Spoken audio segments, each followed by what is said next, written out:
రాష్ట్రంలో ఎన్నికల అనంతరం దాడులకు టీడీపీనే కారణమన్నారు హోంమంత్రి తానేటి వనిత.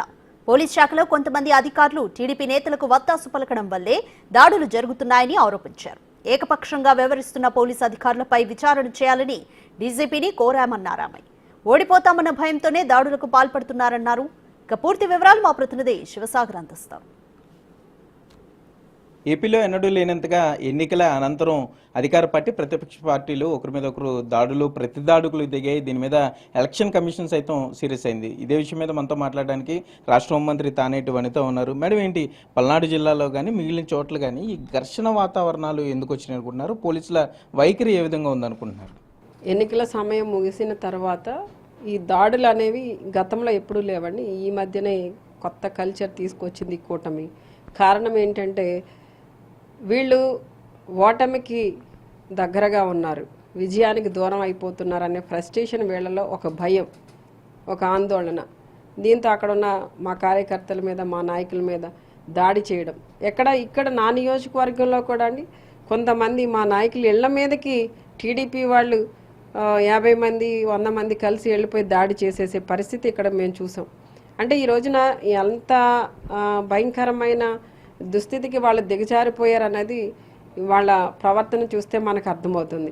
అంటే వీళ్ళు గెలిస్తే ఏదో పౌరుషంగా మేము నిలబడ్డాం అంటే ఈ రోజున వీళ్ళ బిహేవియర్తో డిపార్ట్మెంట్ని కానివ్వండి, ప్రజలను కానివ్వండి ఒక సందేహంలో పాడేసేలా పరిస్థితిలో వీళ్ళు బిహేవ్ చేస్తున్నారు. ఎందుకనంటే ఈ మధ్యన ఏదో డిపార్ట్మెంట్కి వాళ్ళు కొంతమంది ఎట్లాగా అంటే కొంచెం బ్యాలెన్స్ తప్పి బిహేవ్ చేస్తున్నారు. కారణం ఏంటంటే వీళ్ళు ఇచ్చిన ఒక ఫేక్ సర్వే ఏదో ఒకటి ఐబీ నుండి మాకు వచ్చింది.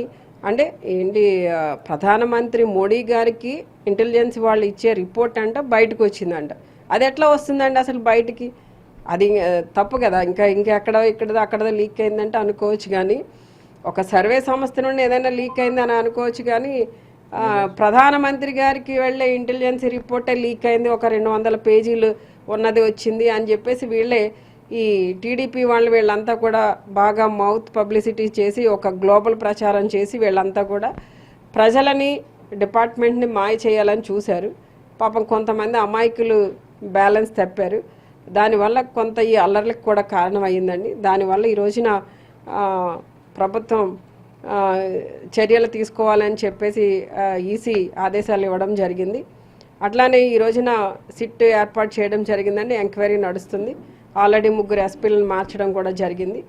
అంటే వీళ్ళు వచ్చిన తర్వాత డిపార్ట్మెంటల్ ఎంక్వైరీ కూడా వేస్తారని కింద స్థాయి అధికారులు ఎవరైతే బ్యాలెన్స్ లేకుండా కంట్రోల్ తప్పున్నారో వాళ్ళందరి మీద చర్యలు తీసుకోవడం, వాళ్ళని పక్కన పెట్టి మళ్ళీ రాష్ట్రం అంతా కూడా శాంతియుతంగా సజావుగా నడిచే విధంగా చర్యలు తీసుకోవడం జరుగుతుంది. పోలీసుల సహకారంతోనే వైసీపీ నేతలు రెచ్చిపోయారని టీడీపీ నేతలు విమర్శలు చేస్తున్నారు. వాటిని విధంగా చూడాలి?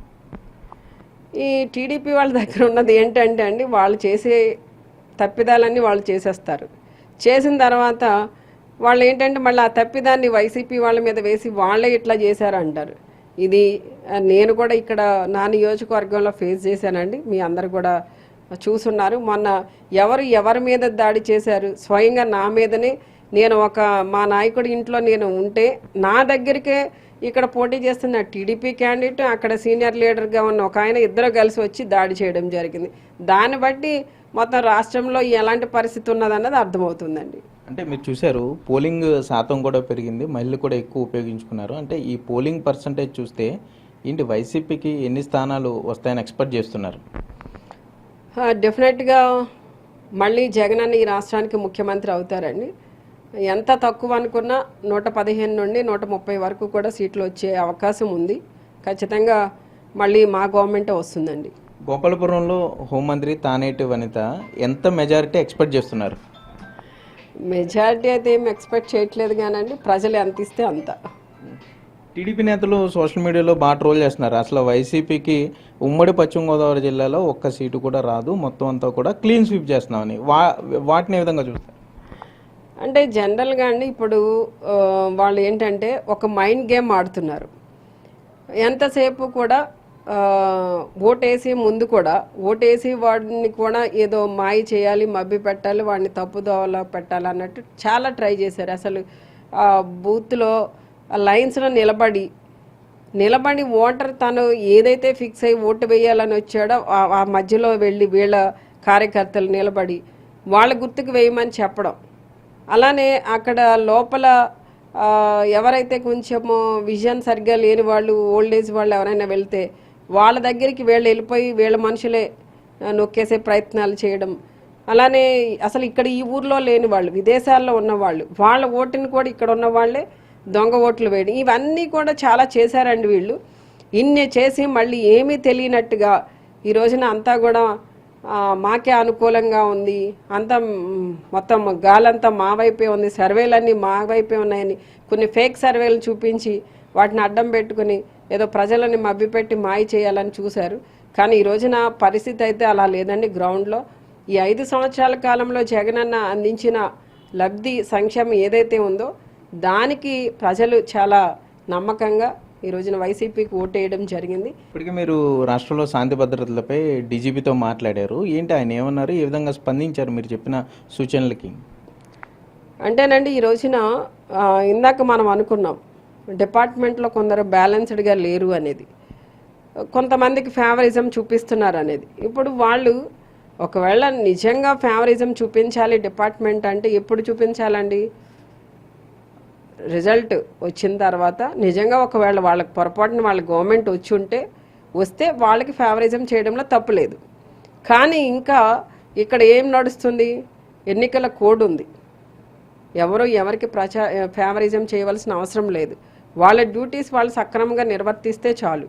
ఈ రోజున ఇన్ని అల్లర్లు జరుగుతున్నాయంటే కారణం మన సపోర్ట్ అనేది లేకుండా వాడు, అంటే ఒకవేళ సపోర్ట్ అంటే డైరెక్ట్గా నువ్వు ఇవ్వలేకపోవచ్చు, కానీ ఇండైరెక్ట్గా వాళ్ళ చేసే దాడులకి, వాళ్ళు చేసే ఈ భయంకరమైన చేష్టలకి మనం చూసి చూడనట్టు వదిలేసినా, అక్కడ లా అండ్ ఆర్డర్ని కంట్రోల్ చేయకపోయినా కూడా ఇలాంటి భయంకరమైన సిచ్యుయేషన్స్ జరుగుతూ ఉంటాయి. ఆ పరిస్థితిలో ఎవరు ఉండకూడదు, వాళ్ళందరినీ కంట్రోల్ చేయండి, వాళ్ళందరికీ చెప్పండి. అంతేకాకుండా ఎక్కడైతే అవసరమైతే అక్కడ 144 సెక్షన్ పెట్టండి అని చెప్పడం జరిగిందండి. మొత్తం చూసుకుంటే పోలీసుల్లో కొంతమంది ఒక పార్టీకి అనుకూలంగా పనిచేశారు. ఈ విషయాలన్నింటినీ కూడా రాష్ట్ర డీజీపీ దృష్టికి తీసుకెళ్లడంతో పాటుగా రాష్ట్రంలో శాంతి భద్రతలను పరీక్షించాల్సిందిగా కోరినట్లుగా హోంమంత్రి తానేటి వనిత చెప్తున్నారు. మొత్తం 175 నియోజకవర్గాల్లో సీఎం జగన్ చేసిన అభివృద్ధి సంక్షేమ కార్యక్రమాలే మరలా జగన్కు పట్టం కడతాయని కూడా హోంమంత్రి తానేటి వనిత ధీమా వ్యక్తం చేసే పరిస్థితులు అయితే ఇక్కడ ఉన్నాయి. కెమెరామెన్ భాగ్యరాజ్తో సాగర్, బిగ్ టీవీ, దేవరపల్లి.